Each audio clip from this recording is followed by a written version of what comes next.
মহাভারতকালে শ্রীকৃষ্ণ, ভীম ও জরাসন্ধের কীর্তি থেকে শুরু করে সম্রাট বিম্বিসার, অজাতশত্রু ও গৌতম বুদ্ধ সকলের ইতিহাস বয়ে চলেছে এই রাজগীর। পাটনা, বোধগয়া ও গয়া ভ্রমণের পর চতুর্থ দিনের আমাদের গন্তব্য ছিল এই ঐতিহাসিক জায়গা। আজকের পর্বে আমরা ঘুরে দেখব গোটা রাজগীর, সাথে জানাবো কোথায় থাকবেন, কি কি দেখবেন, কিভাবে ঘুরবেন এবং ঘোরার সময় টাঙ্গাওয়ালাদের প্রতারণার হাত থেকে বাঁচতে কি কি করবেন। সাথে থাকবে সমস্ত খরচের ডিটেলসও। আমাদের এই সিরিজের আগের পর্বগুলি দেখে না থাকলে ডেসক্রিপশনে দেওয়া লিঙ্ক থেকে দেখে নিতে পারেন।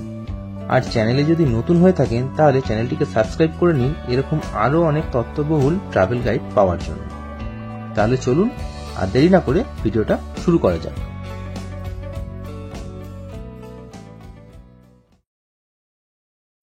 আমরা গয়া ভ্রমণ করে গয়ার মানপুর বাস স্ট্যান্ড থেকে বাসে করে রাজগীরের উদ্দেশ্যে রওনা দিয়েছিলাম। এক্ষেত্রে আমাদের জনপ্রতি ভাড়া লেগেছিল 120 টাকা করে। যারা বাজেট ট্যুর করতে চান তাদের জন্য বাসে যাওয়া বেশ সাশ্রয়। তবে আপনারা চাইলে 4 হুইলার্সে করেও গয়া থেকে রাজগীর যেতে পারেন। এক্ষেত্রে ভাড়া 2000 থেকে 2200 মতো পড়তে পারে। 4 হুইলার্সে গেলে দুটো সুবিধা আছে। প্রথমত, আপনারা অনেক কম সময়ে এবং আরামে রাজগীরে পৌঁছতে পারবেন। আর দ্বিতীয়ত, যাওয়ার পথে দশরথ মাঝির পাহাড় কেটে বানানো রাস্তা দেখতে পারবেন। বাসে করে গেলে বাস কিন্তু অন্য রাস্তাতে ঘুরে যায়। আর যদি আপনারা সরাসরি রাজগীর পৌঁছতে চান তবে সেক্ষেত্রে আপনাদেরকে নামতে হবে বখতিয়ারপুর জাংশন স্টেশনে। কোন কোন ট্রেন কলকাতা থেকে সরাসরি বখতিয়ারপুর জাংশন যায় সেটার একটা লিস্ট আমি স্ক্রিনে দিয়ে দিচ্ছি আপনাদের সুবিধার জন্য। বখতিয়ারপুর স্টেশনে নেমে সেখান থেকে আপনাদেরকে প্রাইভেট গাড়ি করে পৌঁছতে হবে রাজগীর। আমরা এই রাজগীর বাস স্ট্যান্ডে এসে দাঁড়ালাম। তো মোটামুটি 2 ঘন্টা সময় লাগলো আসতে। আর এই রাজগীর বাস স্ট্যান্ডের কাছাকাছি প্রচুর হোটেল রয়েছে, তাই আগে থেকে বুকিং করে আসার আমার মনে হয় না কোনো দরকার নেই। আমরাও এখানে বুকিং করে আসিনি, এখন একটা ভালো মানে হোটেল দেখে সেখানে চেক ইন করবো, তারপর দেখাচ্ছি বাকি আপনাদের। একদম মেইন রোডের ঠিক ওপরেই হচ্ছে আমাদের হোটেল কনক বিহার। দেখতেই পাচ্ছেন এখানে আমরা রয়েছি ওই 3rd ফ্লোরের রুমটাতে। এই যে এখানে লিফট রয়েছে, এইরকম লিফট থেকে বেরিয়েই এই হচ্ছে ব্যালকনি। আর ব্যালকনি দেখে সামনে দেখুন পুরো বাস স্ট্যান্ডটা দেখা যাচ্ছে। এখানে আরো অনেক হোটেল রয়েছে পাশাপাশি, আপনারা চাইলে সেখানেও যেতে পারেন, কোনো সমস্যা নেই। এইদিকে দেখুন বাস স্ট্যান্ড পুরো, এই যে দেখুন বাসগুলো সব দাঁড়িয়ে আছে, এখানে গাড়ি রয়েছে। আর এই হচ্ছে আমাদের রুম, 301 নম্বর রুম।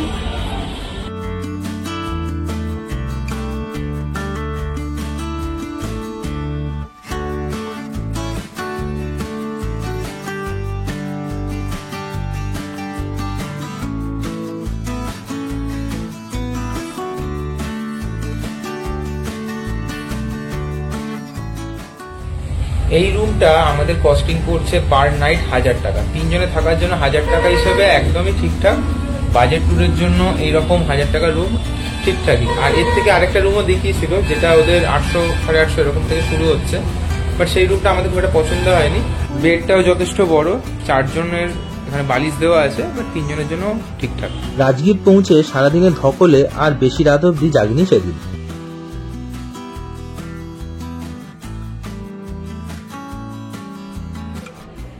আপনারা রাজগীরের যে হোটেলেই থাকুন না কেন সেই হোটেল থেকে এইরকম একটি কার্ড দেবে যার পেছনে সাইট সিইং স্পটগুলো লেখা রয়েছে। তো এখানে টোটাল 19টা স্পট দেওয়া রয়েছে, যার মধ্যে দেখুন প্রথম 16টা হচ্ছে এখানকার লোকাল সাইট সিনের জন্য ঠিকঠাক। বাকিগুলো ডিস্টেন্স অনেকটা, তাই এগুলোকে লোকাল সাইট সিনের মধ্যে ফেলা ঠিক হবে না। আর আমরা অলরেডি গয়া, বুদ্ধগয়া আগের দিনই ঘুরে চলে এসেছি, যেগুলো আগের পর্বে অলরেডি দেখিয়েছি। আর প্রথম যে 16টা সাইট সিন রয়েছে তার মধ্যে দেখুন যেগুলোকে আমি সার্কেল করেছি, আজকে আমরা সেইগুলোই ঘুরে দেখব, সেইগুলোকেই টার্গেট করেছি।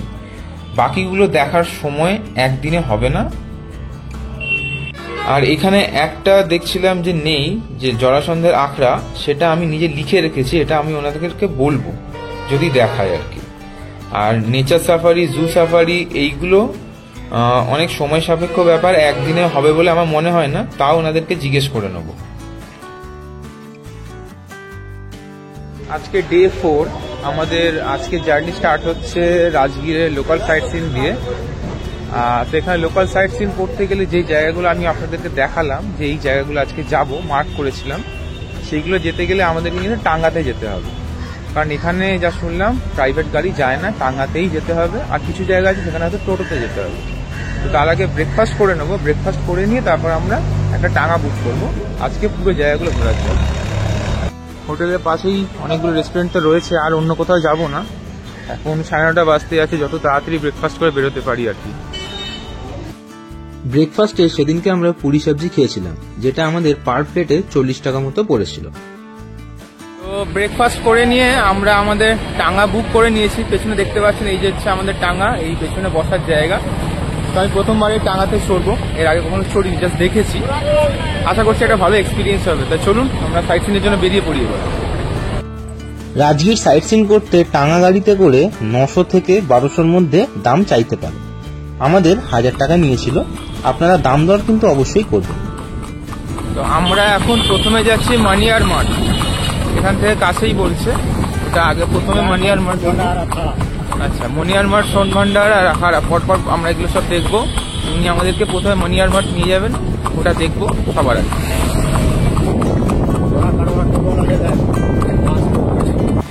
এখানে লোকাল সাইট সিনিং এর যে জায়গাগুলো রয়েছে সেগুলো কিন্তু বিকেল 4টে 4:30-র মধ্যে বন্ধ হয়ে যায়, এক্সেপ্ট পাণ্ডু পোখর এবং আরেকটা কি জায়গার নাম বলে বুঝতে পারলাম না, বেনুবন। আচ্ছা এই দুটো হচ্ছে 4টের পরেও খোলা থাকে, কিন্তু তার বাদে বাকি সবই মোটামুটি ওই 4টের মধ্যে বন্ধ হয়ে যায়। তাই চেষ্টা করবেন একটু আর্লি মর্নিংয়ে বেরোনোর, যদি বেশি জায়গা কভার করতে চাই। তা আমরা মোটামুটি তাড়াতাড়ি বেরিয়ে আশা করছি সব কটাই কভার করতে পারবো। এটা হচ্ছে গুরুদ্বারা গুরু নানক শীতলকুণ্ড, রাজগীরের যেটা। এটা হচ্ছে জরা দেবীর মূর্তি, জরাসন মন্দির। যেখানে জরাসন রয়েছে ভেতরে, এর উপরে দেওয়া রয়েছে। এদিকে সোন ভান্ডার, মানিয়ার মাঠ সব এইদিকেই রয়েছে বললো। তো আমরা সেই দিকেই যাচ্ছি এখন। ওয়েদার খুবই ভালো রয়েছে এখন, এইসব সময় ঘুরতে আসার জন্য একটা পারফেক্ট। এখন ঢুকছি মানিয়ার মাঠের সামনে।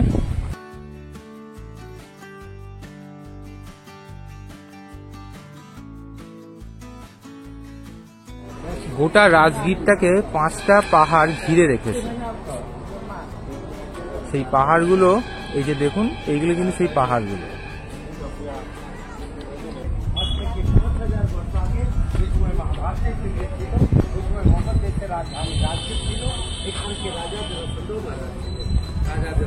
উপরে কোনোরকম সংকট আসলে এখানে বসে মা মনসা ঠাকুরের নামে পুজো করতেন।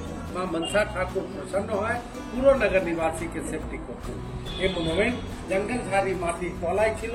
যখন এর খোদাই 1862 ইসবিতে লর্ড কানিংহাম সাহেব করেছিলেন, 18 ফিট খোদাই করার পর এখান থেকে মা মনসা ঠাকুর প্রতিমা পাওয়া গেছে, যেটা এখনো নালন্দা মিউজিয়ামে আছে। এখানে রাজা জরাসন্ধ মহারাজ যখন পুজোর জপটা করতেন, ওই সময় যে জপ করছিলেন, আশপাশ থেকে এসব রাজা এখানে এসেছিলেন, ওনার থেকে জলের প্রবলেমটা সলভ হচ্ছিল না। খাবার জিনিস অনেক আছে, লেকিন জল নেই। ওই সময় আবার দুবারা রাজা জরাসন্ধ মহারাজ মা মনসা দেবী অর্থাৎ ইচ্ছাধারী নাথ से मन्नत করলেন कि মা আমার ইজ্জতটা তোমার হাতে আছে, আমার শরীরটা তো তোমারই দিন আছে। তো মা ওই সময় উনার উপরে প্রসন্ন হয়ে এখানে 5টা পাহাড় থেকে ভিতর থেকে গরম জল দিয়েছে। আবার এই গরম জলটা আপনার একটু পিছু বসে আছে, ওই মহাভারত के समय যে জলটা মা দিয়ে আছে, আমরা এখনো বিলাস করছি। আর এখানে যাতে রাজা জরাসন্ধ মহারাজ মাকে মন্নত করতেন। এইখান থেকে এর আশেপাশের ভিউটা অসাধারণ দেখুন। আর এখানে আপনারা গাইডও পাবেন, এই যে দেখছেন একজন গাইড, উনি এক্সপ্লেন করছেন।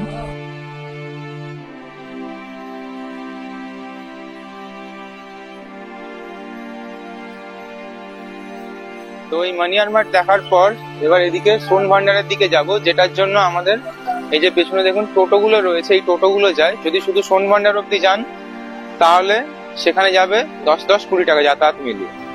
আর যদি ওখান থেকে জরাসন্ধের আখড়া যান তাহলে টোটাল নেবে 20-40 যাতায়াত মিলিয়ে। ওরা আবার এখানে ড্রপ করে দিয়ে যাবে। তো আমরা একটা টোটো নিয়ে নেব। তো আমরা এখন একটা টোটো নিয়ে নিয়েছি। এই টোটোটা আমাদেরকে প্রথমে সোন ভান্ডার নিয়ে যাবে, সোন ভান্ডার দেখাবে। সোন ভান্ডার দেখে ওখান থেকে জরাসন্ধের আখড়া নিয়ে যাবে, সেটা দেখিয়ে আবার আমরা যেখানে মানে মনিয়ার মাঠের সামনে উঠেছিলাম, ওখানে এসে নামিয়ে দেবে। তো এটা যাতায়াত মিলিয়ে আমাদের পার হেড 40 টাকা করে পড়ছে, মানে 3 জন যাচ্ছি 120 টাকা। তো আমরা প্রথমে এসছি জরাসন্ধের আখড়ায়। এই দেখুন ব্যাটেল গ্রাউন্ড অফ জরাসন্ধ বাইরে লেখা আছে বোর্ডে। চলুন ভেতরের দিকে ঢুকি। এই যে জরাসন্ধের আখড়া, এটা 4 একর জমির উপর তৈরি, পুরো ঘেরা রয়েছে এখন। আর এই যে ওপরে দেখছেন লোক উঠছে, এইখানে আগে ওঠা যেত ভেতরে, মানে আমি শুনেছি যে এখানে ওঠা যেত, এখন তো গ্রিল দিয়ে ঘিরে দিয়েছে।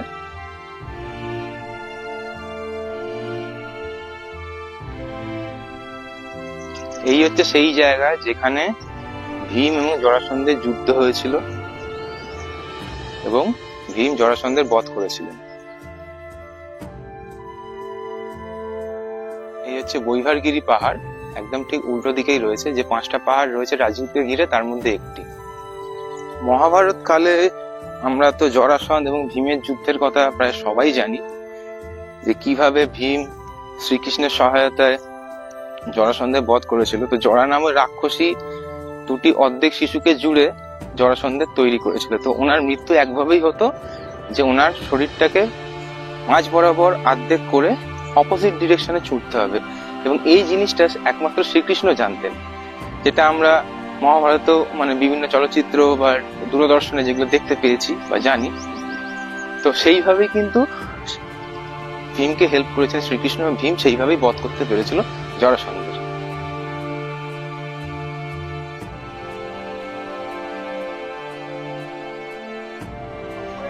তো আখড়া দেখে এবারে আমরা আবার টোটোতে উঠে আমরা যাবো যে সোন ভান্ডারের দিকে।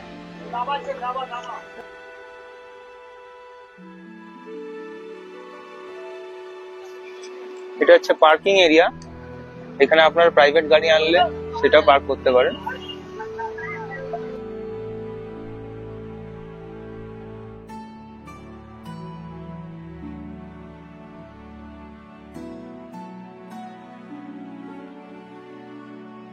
স্টুডেন্টরা এসছে ভিজিটের জন্য, হিস্টোরিক্যাল ভিজিটের জন্য, সেই জন্য ভিড়টা একটু বেশি। মনে করা হয় যে এই পাহাড়ের অংশে বিম্বিসারের স্বর্ণ ভান্ডার ছিল, তো সেই জন্য সেইখান থেকে নাম হচ্ছে সোন ভান্ডার। তো অতীতে বহু মানুষ এখানে কিন্তু এই স্বর্ণ ভান্ডারের খোঁজে এসছে, ট্রেজারের খোঁজে এসছে, যদি কিছু পাওয়া যায় এরকম ভেবে। এমনকি ইংরেজরা এখানে ডিনামাইট পর্যন্ত ফাটিয়ে চেষ্টা করেছে খোঁজার, বাট কোনো ফল হয়নি, এখনো অবধি পাওয়া যায়নি সেটা।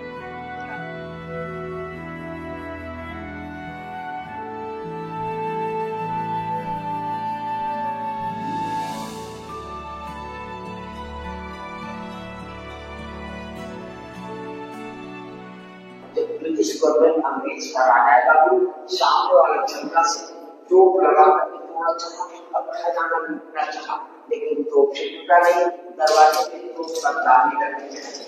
इसी बीच हमारे भारत के वैज्ञानिक लोग गर्म पानी को टेस्ट कर अंग्रेज सरकार को मारने की चेतावनी दी।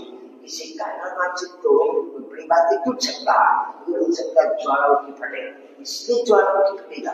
इसी पहाड़ की जड़ी से तत्व पानी गर्म पानी निकला, गर्म पानी गंधा, सल्फर, रेडियम, लोहा से टच होकर डाला, विस्फोटक पदार्थ है, विस्फोट हो जाएगा, यहाँ पे 50 कोस के लिए नष्ट हो जाएगा, इसलिए से तोड़ा गया। इस दरवाजा का खुलेपन सभी का मंत्र लेकर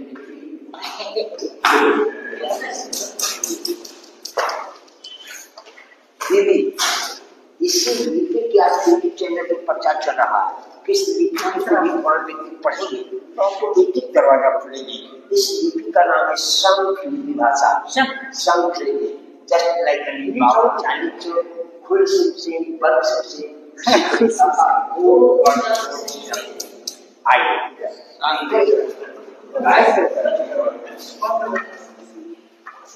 यहाँ देखिए दीवार में कौन सा एक बड़ी पंचक लाइन, यहाँ से दशक लामा का मूर्ति मिला, ऊपर में आनंद लामा का मूर्ति मिला। ये कीमती प्रतिमा भारत सरकार नालंदा संग्रहालय में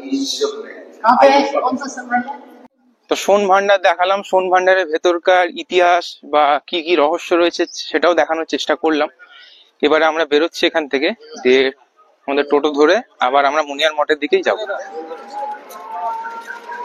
তো আমরা এখন যাচ্ছি হচ্ছে বিশ্ব শান্তি স্তূপ দেখতে। এখান থেকে আগে বিশ্ব শান্তি স্তূপ দেখবো এবং ওখানে রোপওয়েতে করে যাওয়ার ব্যাপারে রয়েছে, তো সে এক দারুণ অভিজ্ঞতা হতে চলেছে। চলুন দেখাবো আপনাদের। আমরা যাচ্ছি হচ্ছে বিম্বিসারের কারাগার দেখতে, যেখানে ছিল আর কি। এখন তো কারাগারটা নেই, বাট এই জায়গাতে বিম্বিসারের কারাগারটা ছিল।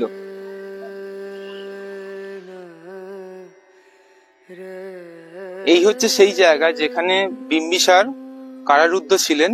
বিম্বিসারেরই পুত্র অজাতশত্রু তাকে এখানে বন্দি করে রেখেছিলেন। এবং এই জায়গার ব্যাপারে একটা বেশ ভালো তথ্য আপনাদেরকে দিই, সেটা হচ্ছে এই জায়গাটাকে জেল হিসেবে কিন্তু বিম্বিসার নিজেই চুজ করেছিলেন। তার কারণটা কি জানেন? চলুন দেখাচ্ছি। দেখুন, এটা পর্বত আছে, তো এটার নাম আছে গ্রিজকুট পর্বত, yani ভালচার পিক। এটাই পর্বতের উপরে বুদ্ধ ঠাকুর থাকতেন উজ্জয়নে। তারপর এই জায়গা কারাগার বানা গেছে, আর कारागार के बाड़ी के एक बाड़ी छिलो। कारागार के बाड़ी के विंडो द्वारा, खिड़की के द्वारा प्रतिदिन बुद्ध ठाकुर का दर्शन करते छिलो, सकाल बेला शाम बेला।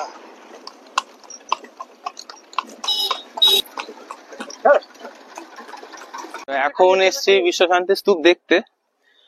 আর এখানে যেতে গেলে রোপওয়েতে করেই যাব আমরা, রোপওয়েতে করে যেতে হয়। এটা একটা দারুণ অভিজ্ঞতা হতে চলেছে আরেকটা। আর এইখানে গৃদ্ধকূট পর্বত, যেটা ভালচার পিকও বলা হয়, যাকে বাংলা বলা গৃদ্ধকূট পর্বত, সেটাও ওই দিকেই আছে। তো ওইটার ওপরেই আমরা উঠবো এখন। এই হচ্ছে টিকিট ঘর, দেখুন 120 টাকা করে টিকিট। এখানে টিকিটটা আমরা কেটে নেবো। এখানে টাইমিং গুলো দেওয়া আছে দেখুন। টিকিট ইন্ডিয়ানদের জন্য 120 টাকা, ফরেনারদের জন্য 250 টাকা। আর সকাল 10টা থেকে দুপুর 1টা অবধি খোলা, আবার মধ্যখানে 1 ঘন্টার ব্রেক, দুপুর 2টো থেকে আবার 4:30 অবধি খোলা। কেবিন রোপওয়েতেই যাব, যেখানে 8 সিটার। আগে এখানে 2 রকমের রোপওয়ে চলতো, একটা সিঙ্গেল আর একটা কেবিন। কেবিনে একসাথে 8 জন ধরে। তো এখন এখানে সিঙ্গেলটা বন্ধ রয়েছে, এখন শুধু কেবিন রোপওয়েটাই চালু রয়েছে। তো পার হেড আমাদের 120 টাকা করে পড়লো। এই হচ্ছে আমাদের রোপওয়ের টিকিট, 3খানা কেটে নিয়েছি। আমরা এখন এখানে রোপওয়ের কাছে পৌঁছে গেছি, কিন্তু এখানে এখন আমাদেরকে হোল্ড করতে বললে, এখন বসতে বলেছে। তো যখন রোপওয়ে হয়তো অ্যাভেলেবেল হবে তখন আমাদেরকে আবার ছাড়বে রোপওয়ের কাছে। এখানে দেখুন পাশে যে নীল, সবুজ, লাল, হলুদ এরকম সব ছোট ছোট দেখছেন, এগুলো সব সিঙ্গেল চেয়ার। আর এই যে আসছে দেখছেন, এইগুলো হচ্ছে সব কেবিন, যেটা আমরাও রয়েছি, কেবিনেই রয়েছে।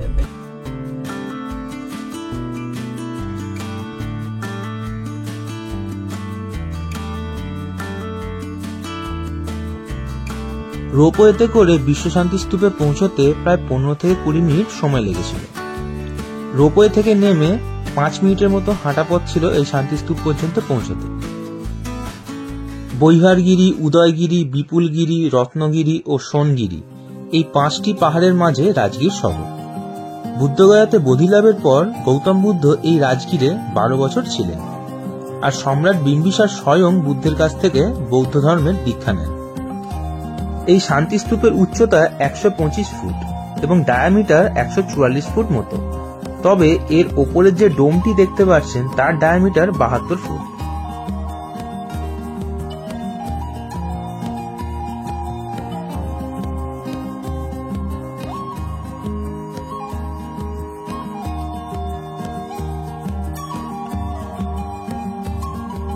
বিশ্বশান্তি স্তূপ খুব ভালো করে ঘুরে দেখার পর আমরা আবার রোপওয়েতে করেই নিচে নেমে এসেছিলাম। রোপওয়ে থেকে বেরিয়ে আর এই টানা গরমে ঘুরে ঘুরে আমাদের তো গলার অবস্থা খারাপ, মানে খুব জল তেষ্টা পাচ্ছে। তো এই লস্যি কিনলাম, এগুলোর দাম হচ্ছে অ্যাকচুয়ালি 20 টাকা, বাট এখানে 25 টাকা করে নিচ্ছে। তো আমরা এই স্তূপ থেকে বেরিয়ে বাঁ দিকে একটা রাস্তা আছে যেটা ঘোড়াকাটোরা লেকের দিকে যায়, কিন্তু ব্যাপারটা হচ্ছে যে এই লেকে যেতে গেলে আপনাকে এখান থেকে টোটো নিতে হবে। আমরা যে টাঙ্গা গাড়িতে এসে সেই গাড়ি ওখানে যেতে পারবে না, ওদের সব ইউনিয়নের ব্যাপার আছে, এখানে টোটোই নিতে হবে। আর সবথেকে বড় প্রবলেম যে টোটোতে যদি শেয়ারে যেতে চান তাহলে 6 জন হতেই হবে, তবে শেয়ারে গেলে 100 টাকা করে পড়বে। আর যদি আপনি রিজার্ভ করে যেতে চান তাহলে ওরা 600-500 যে যেরকম পাচ্ছে হাঁকছে আর কি। তো এইটুকুনি রাস্তা 500 টাকা দিয়ে যাওয়ার কোনো মানে হয় না, তাই আমরা যাইনি। আর এখন লোকও পাচ্ছিলাম না যে শেয়ারে যাবো, ইচ্ছা ছিল শেয়ারে যাওয়ার, বাট হয়নি। আর এই ঘোড়াকাটোরা লেকটা কিছুই নয়, একটা বিশাল বড় লেক, তার মধ্যেখানে একটা বুদ্ধ মূর্তি রয়েছে আর চারদিকে পাড় ঘেরা একটা ঝিলের মতো আর কি। তো খুব একটা মানে এই 500 টাকা খরচা করে যাওয়ার মতো নয়, তাই আর গেলাম না।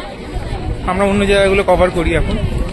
তো সেই জন্য আপনারা যদি যেতে চান আসেন, যদি ঠিকঠাক শেয়ার পেয়ে যান তাহলে অবশ্যই গিয়ে ঘুরে আসতে পারেন। আর এখানে কিন্তু আমি দেখছি যে প্রচুর প্রাইভেট গাড়ি, টোটো ফোটো নিয়েও লোকজন কিন্তু ঘুরতে এসছে। রাজগীর স্টেশনে আমাদেরকে বলা হলো যেখান থেকে কোনো গাড়ি যাবে না, রাদার আমি দুটো গাড়ির সাথে কথাও বলেছেন, তারাও যেতে চাইলো না। মানে ওখানে ওদের নিজেদের মধ্যে কিছু আন্ডারস্ট্যান্ডিং হতে রয়েছে যে আমি যাবো না, আপনারা জানেন এরকম ব্যাপার। তো ওখানে টাঙাওয়ালাদেরকে একটু বেশি এগিয়ে দেওয়া হচ্ছিল, তো আমরা টাঙা করেই এসেছি। বাট আমি তখন তো শুরুতে বলেছি যে টাঙা ছাড়া কিছু যায় না, বাট আমি দেখছি যে এখানে প্রাইভেট গাড়ি নিয়ে কেউ যদি আসে তাহলে কিন্তু সে আসতে পারে, যদি তার নিজস্ব গাড়ি থাকে বা অন্য কোনো জায়গাতে গাড়ি হায়ার করে এসছে। এমন নয় যে শুধু টাঙাই এখানে ঢুকতে পারছে। তবে হ্যাঁ, ওই স্পেশাল যে জায়গাগুলো যেখানে আপনাকে ওই টোটো ছাড়া ঢুকতে দেওয়া হবে না, সেরকম জায়গাগুলো, সেইগুলোতে কিন্তু টোটোগুলো হয়তো নিয়ে যেতে পারছে। বিশ্ব শান্তি স্তূপ যাওয়ার পথেই পড়ে এই জীবক আম্রবনের ধ্বংসস্তূপ, যেটি রাস্তার দুপাশে রয়েছে। গৌতম বুদ্ধের সময়কালে জীবক কৌমার ভৃত্য ছিলেন একজন বিখ্যাত ডাক্তার, যিনি স্বয়ং গৌতম বুদ্ধ মগধরাজ বিম্বিসারের চিকিৎসাও করেছিলেন। আর ঠিক এই জায়গায় ছিল তার চিকিৎসালয়, যেখানে ভগবান বুদ্ধ এসেছিলেন চিকিৎসা করাতে। তার এই চিকিৎসালয়টি আম গাছে ঘেরা ছিল, তাই সেইখান থেকে এই জায়গার নাম হয়েছে জীবক আম্রবন। এখন আমরা এসে পৌঁছেছি ব্রহ্মকুণ্ড, যেখানে হট স্প্রিং ওয়াটার রয়েছে। চলুন ঢুকি ভেতরের দিকে। আচ্ছা, এখানে একটা জিনিস আপনাদেরকে বলে রাখি, যেটা আমাদের সাথে এক্ষুনি ঘটেছে, যে আমরা যে টাঙাওয়ালাকে বুক করেছিলাম, রিজার্ভ করেছিলাম, তার সাথে যে জায়গাগুলো ঘুরতে যাওয়ার কথা শুরুতে সে রাজি হয় এবং একটা টাকা চার্জ করে 1000 টাকা। কিন্তু ঘুরতে যাওয়ার সময় অর্ধেক জায়গা বলছে এখানে এটা নেই, ওটা নষ্ট হয়ে গেছে, এটাই আমাদের টাঙা যায় না। মানে শুরুতে হ্যাঁ বললো, পরে ডিনাই করছে, এবার মিথ্যে কথা বলছে। তো সেই জন্য আমরা অর্ধেক ঘুরে ওকে টাকা দিয়ে ছেড়ে দিয়েছি। তারপর এখন টোটো বুক করে নিয়েছি, এবং তিনি বেশ বয়স্ক লোকজন, মানে বেশ বয়স্ক ছিলেন, বেশি আর্গুমেন্ট করতে যায়নি। তো এইগুলো ঘুরতে গেলে হয়েই থাকে। তো আপনাদেরকে যেটা সাবধান করা, যে যখন আপনারা বুকিং করবেন ভালো করে জায়গাগুলো নাম দেখিয়ে কনফার্ম করে নেবেন যে আমি এই জায়গাগুলোই যাব, আপনি এই জায়গাগুলো আমাকে যেন নিয়ে যাবেন, এই জিনিসটাকে কনফার্ম করিয়ে নেবেন। তো চলুন এখন আমরা ব্রহ্মকুণ্ডের দিকে যাচ্ছি, দেখাচ্ছি আপনাদের।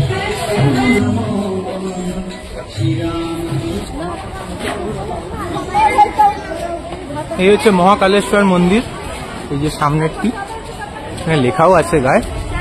আর ব্রহ্মকুণ্ড এখানেই রয়েছে।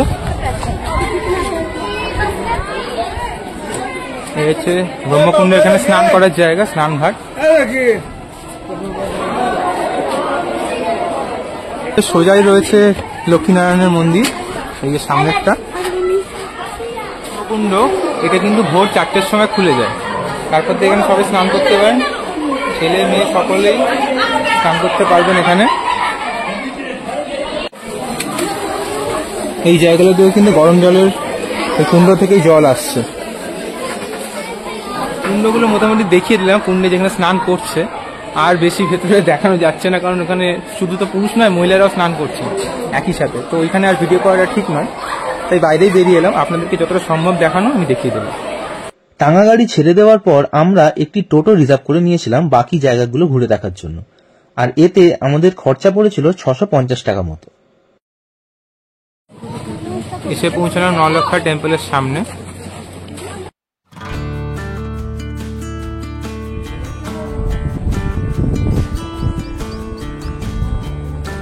এটা শ্বেতাম্বর জৈনদের মন্দির অ্যাকচুয়ালি।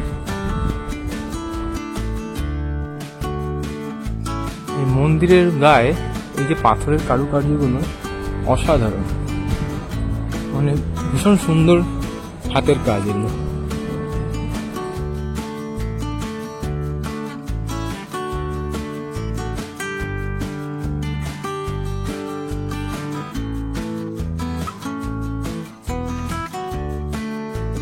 এখন এসে পৌঁছালাম পাণ্ডু পোখরের সামনে। এটা একটা পার্ক যেখানে বিভিন্ন রকমের অ্যাক্টিভিটিস রয়েছে। যে দেখুন এখানে লিস্ট দেওয়া রয়েছে giga package, nano package, micro package. আমাদের এমনি অনেক লেট হয়ে গেছে, তাই আপনাদেরকে প্যাকেজগুলো দেখিয়ে দিলাম। আপনারা চাইলে হাতে সময় নিয়ে এখানে আসলে এখানে অ্যাক্টিভিটিগুলো করতে পারবেন। আর এইদিকে দেখুন, যদি নর্মাল কেউ এন্ট্রি নিতে চায় তাহলে 150 টাকা হচ্ছে মানডে টু ফ্রাইডে, আর স্যাটারডে সানডে হচ্ছে 180 টাকা করে। তাহলে আমরা পাণ্ডুপুকুরকে রেখে এবারে এগিয়ে যাবো আমাদের নেক্সট গন্তব্যের দিকে। হাতে একদম সময় নেই, বাকিগুলো কভার করতে হবে আমাদের। এরপর আমরা ঢুকেছিলাম রাজগীরে জাপানিজ টেম্পল দেখতে। এখানে ঢুকতে গেলে কোনো এন্ট্রি ফি কিন্তু লাগে না। ভীষণ সুন্দর একটা বুদ্ধা মূর্তি রয়েছে, বিশাল বড়।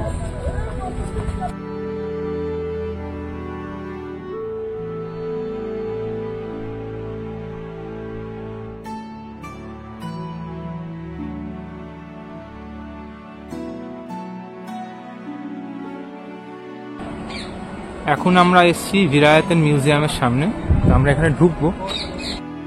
তো এখানে 10 বছরের নিচে বয়স হলে টিকিটের দাম 25 টাকা, আর যদি 10 বছরের ওপর হয় তাদের জন্য পার হেড 50 টাকার টিকিট।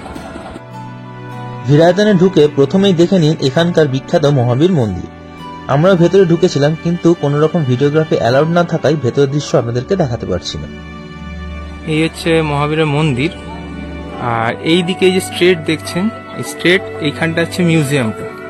চলুন ভেতরে ঢুকি, যদি অ্যালাউড থাকে ভেতরে ফটোগ্রাফি ভিডিওগ্রাফি তাহলে দেখাতে পারবো, আদারওয়াইজ পারবো না।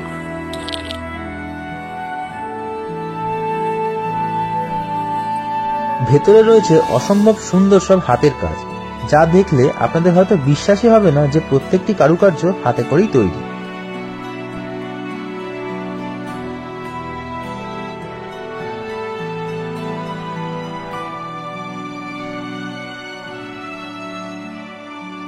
তো আমরা এখন এই ঢুকছি ভেনুবনে।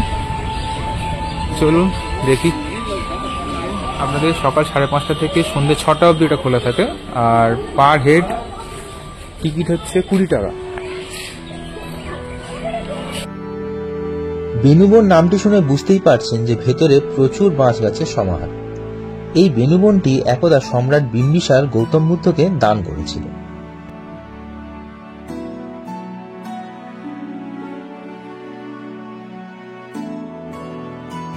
এখানে দেখার মতো কিন্তু অনেক কিছু রয়েছে, pond, Japanese garden, colour and herbal garden, Buddha temple, meditation temple, এরকম অনেক কিছু রয়েছে।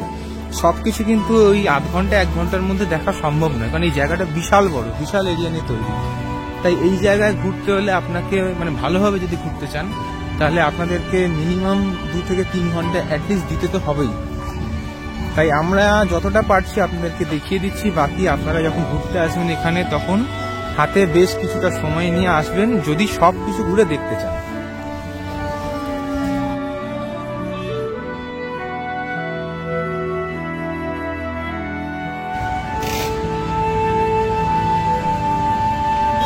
আচ্ছা, আমরা এখন আমাদের আজকের জার্নি শেষ যে ডেস্টিনেশন সেখানে এসেছি, যেখানে শ্রীকৃষ্ণের রথের চাকার দাগ এখনো রয়েছে, এবং তার সাথে আরো একটা জিনিস রয়েছে, সেটা আমি গিয়ে দেখাচ্ছি আপনাদের। চলুন।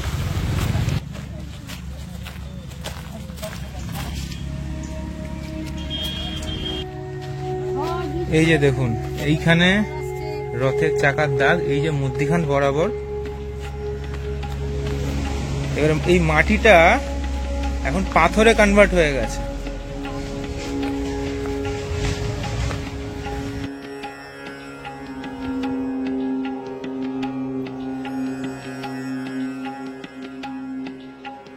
দেখুন এইখানে পাথরের মধ্যে এই যে লিপি, এটাকে শঙ্খ লিপি বলা হয়, যার পাঠোদ্ধার এখনো সম্ভব হয়নি। এই দেখুন এখানেও আছে, ছড়িয়ে ছিটিয়ে রয়েছে। এই জায়গাটা দেখালাম, আরেকটা ওই যে ওই জায়গাটা ওখানেও রয়েছে, পরপর এরকম অনেকগুলো জায়গাতেই রয়েছে। কিন্তু তো আমাদের আজকের যত সাইট সিন দেখানোর ছিল সেগুলো তো কমপ্লিট হয়েই গেছে। এছাড়া আরো যে কটা ছিল, যেমন গ্লাস ব্রিজ বা এখানে যে সাফারি, এইগুলো আপনাদেরকে দেখতে গেলে আলাদা 1 বা 2 দিনও লাগতে পারে, কারণ ওইগুলো অনেক সময় সাপেক্ষ ব্যাপার, সেগুলো একদিনে সম্ভব নয়। তা আপনারা ওই জায়গাগুলো এক্সট্রা ডে রেখে সেইভাবে ঘুরবেন। আমরা যেহেতু গয়া থেকে মানে বোধগয়া থেকে রাজগীরে আসার সময় বাসে এসেছিলাম, আর সেই সময় আমরা দশরথ মাঞ্জির ওই রাস্তাটা দেখাতে পারিনি বা দেখতেও পাইনি নিজেরাও। তো সেই জন্য এখন আমরা এখান থেকে ওই দিকেই যাচ্ছি। তো আমাদের টোটোওয়ালা সব মিলিয়ে আমাদের থেকে 1500 নেবে, যত যা যা দেখিয়েছে, প্লাস এটা যাতায়াত এখান থেকে 22 কিলোমিটার যেতে, 22 কিলোমিটার আসতে। যাই হোক, তো হোপ ফর দ্য বেস্ট, যাই দেখি। এই হচ্ছে দশরথ মাঞ্ঝি দুয়ার, ভেলোর জেলায়। তা আমরা এখন সেদিকেই যাচ্ছি, যেখানে আমরা একজন সাধারণ মানুষের, কীর্তিমান মানুষের বিশাল একটা কীর্তি দেখতে চলেছি। দশরথ মাঝি, যিনি এই বিহারের একজন সাধারণ কৃষক ছিলেন।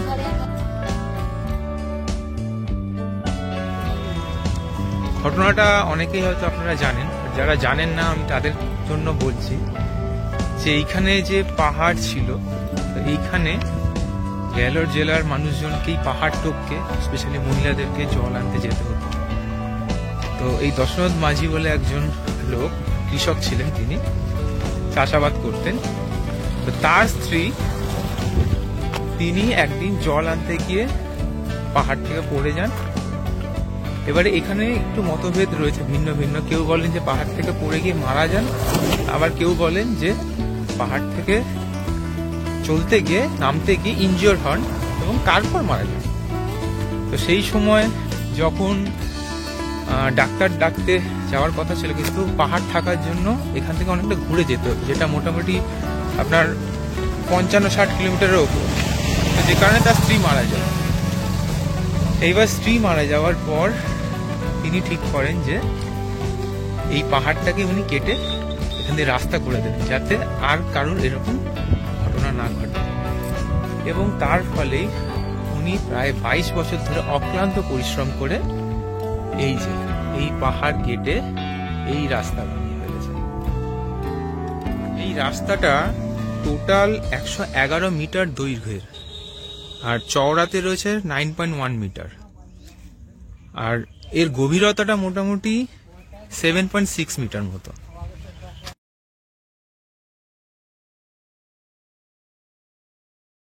এটা হচ্ছে গয়া যাওয়ার রাস্তা, আর এই দিক হচ্ছে রাজগীর যাওয়ার রাস্তা। তো বোধ গয়া থেকে আসার সময় গাড়ি এদিক দিয়েই যায়। ওই দিকটা হচ্ছে গয়া ডিস্ট্রিক্টের ওয়াজিরগঞ্জ ব্লক, আর এই দিকটা হচ্ছে আত্রি ব্লক। তো দুটো ব্লককে এই রাস্তাটা জুড়ে দিয়েছে, যেটা আগে ডিস্টেন্স মানে যেতে হতো যে 54-55 কিলোমিটার মতো, এখন কিন্তু এই রাস্তাটা হয়ে যাওয়ার ফলে সেটা 14-15 কিলোমিটারে এসে দাঁড়িয়েছে। তাহলে বুঝতেই পারছেন যে কতটা মানুষের জন্য হেল্প হয়েছে।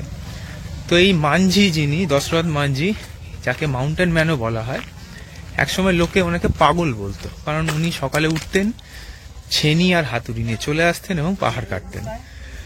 তো মানুষ ভালোবাসায় কত কি না করতে পারে, পাহাড় ভেঙে নামিয়ে ফেলেছেন, বুঝতেই পারছেন। তো এই দশরথ মাঞ্ঝি 2017 সালে মারা যান। তবে 2016 সালে তার এই কাজের রেকগনিশনের জন্য বিহার সরকার তাকে পুরস্কৃতও করেছে।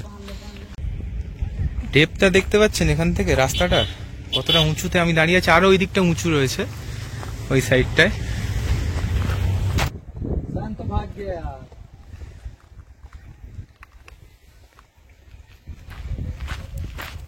পাহাড় কেটে এই যে রাস্তা বানানো হয়েছে, তা আমি এই সাইড থেকে কিছুটা উপরে উঠেছিলাম, মানে উপর থেকে দেখে ভীষণ ভালো লাগলো জিনিসটা, যে একটা মানুষ তার দীর্ঘ পরিশ্রম এবং জেদ, এইসব দিয়ে কি না করতে পারে। পাহাড় তার কাছে নস্যি, মানুষের জেদের কাছে, বলো না মানুষের জেদের কাছে পাহাড় নস্যি, এটা হচ্ছে তার জলজান্ত উদাহরণ।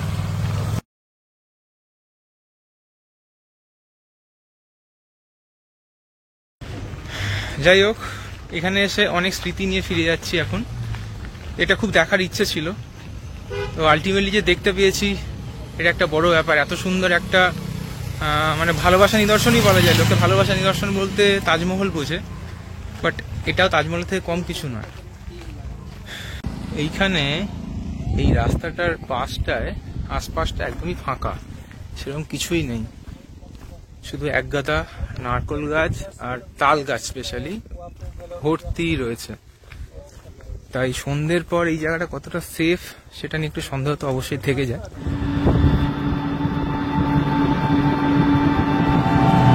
আর আজকে আমাদের সারাদিনে কোথায় কত কি খরচা হয়েছে সেটা একটা লিস্ট আমি দিয়ে দিচ্ছি, আপনাদের সুবিধার জন্য দেখে নিন। আর আমরা আজকে যে দাদার টোটোতে ঘুরেছি, মানে টাঙ্গাওয়ালার সাথে ঝামেলা হওয়ার পর তারপর যখন টোটো নেওয়া হলে যে দাদার টোটোতে আমরা ঘুরেছি এবং এত সুন্দরভাবে সব করে দেখে ফিরছি এখন, তার নম্বর এবং ডিটেলস আমি স্ক্রিনে এবং ডেসক্রিপশন বক্সে দিয়ে দেবো আপনাদের সুবিধার জন্য। আপনারা রাজগীর এলে ওনার সাথে অবশ্যই যোগাযোগ করে নিতে পারেন। খুব ভালো ছেলে, ভালোভাবে ঘুরিয়েছে আমাদের, অনেক সময় ধরে সময় নিয়ে ঘুরিয়েছে। আজকে আমাদের জার্নি এই অবধি ছিল। তো এখান থেকে এখন সোজা আমরা হোটেলের দিকে যাচ্ছি। আজকের পর্ব এখানেই শেষ হচ্ছে। পরের পর্বে মানে কালকে আমরা যে জার্নিটা করবো সেটা হচ্ছে এখান থেকে যাবো হচ্ছে নালন্দা এবং পাওয়াপুরি, তার সাথে আরো বেশ কয়েকটা জায়গা, সেটা আমি পরের পর্বে নিয়ে আসবো আপনাদের জন্য। আশা করি আজকের পর্বটিতে আমি যাবতীয় তথ্য আপনাদেরকে দিতে পেরেছি, যেটা আপনাদের উপকারে লাগবে। ভিডিওটি যদি ভালো লেগে থাকে তাহলে অবশ্যই একটি লাইক করতে ভুলবেন না। আর যদি কোনো প্রশ্ন থাকে তাহলে কমেন্টে জানাবেন, আমি চেষ্টা করব যথারীতি উত্তর দেওয়ার। তাহলে দেখা হচ্ছে পরের ভিডিওতে। ততদিন সবাই সুস্থ থাকুন, ভালো থাকুন। Happy rovers.